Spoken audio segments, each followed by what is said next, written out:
Hello everybody, welcome to our presentation. Today we're going to expose about Pablo Escobar. We have Carlo, we have Gadiel, and my name is Martin. So welcome.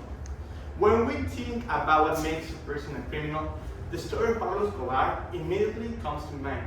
Some say criminals are simply born bad, while others believe they are shaped their environment. This discussion implies that crime is not always a matter of choice, but often a combination of personality, opportunity, and social conditions. We can argue that Pablo Escobar became a delinquent not only because of greed or ambition, but because of his environment, intelligence, and power to shape impact. But what makes a person a criminal? Known as criminal thinking, it includes criminal rationalization of the belief that their criminal behavior was justified. Individuals possessing this trait often blame others for their negative behavior and show a lack of remorse. That's said by John Hager on 2024. In the human history, there's so many drug dealers that has impact in different ways. Dealers as El Chapo Guzmán, El Azul, Los Arellano Félix, El Señor de los Cielos, had impact in negative ways on their country as cartel leaders. But on this presentation, with my partners Martin and Javier, we're going to talk about one of the most important criminals on the biggest drug dealer in the human history, Don Pablo Escobar. That's right. Like my friend said in the introduction, we're going to talk about Pablo Escobar. So now, who was Pablo Escobar? Pablo Escobar was born in Rio Negro, Colombia in the 1949 and was raised in Medellin. He initially shows promise in school before turning his life into a life of crime. Escobar entered to the narco-traffic trade in the 1960s.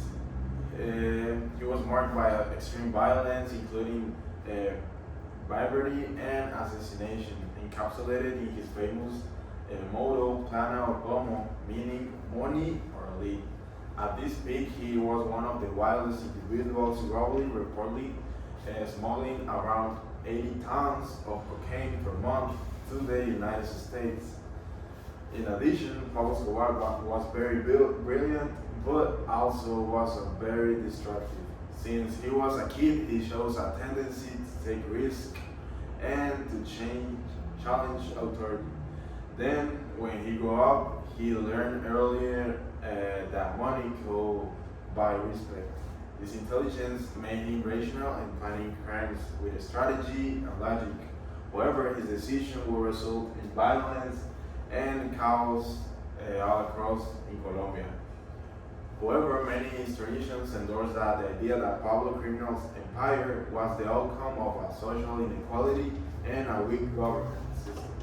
Should society have provided better education and opportunities, he might not have become one of the most feared drug lords in history. On the other hand, some scholars dispute this view, arguing that personal ambition and moral corruption were the true reason behind his rise and power. But also, we can evaluate Pablo's actions from a psychological point of view. He believed that he was helping the poor people by building houses and soccer fields, but that money came from the crimes, from the cocaine traffic and the murder. Because of his desire of Pablo, he justifies his crimes and maintaining his control. As a result, Colombia suffers thousands of deaths and for years of instability.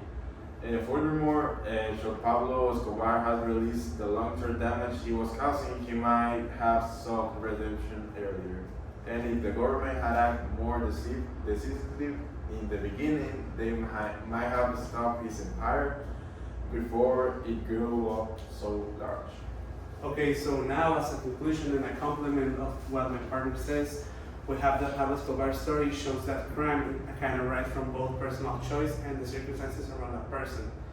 Also, We can say that his intelligence, when used without ethics, led to destruction rather than progress.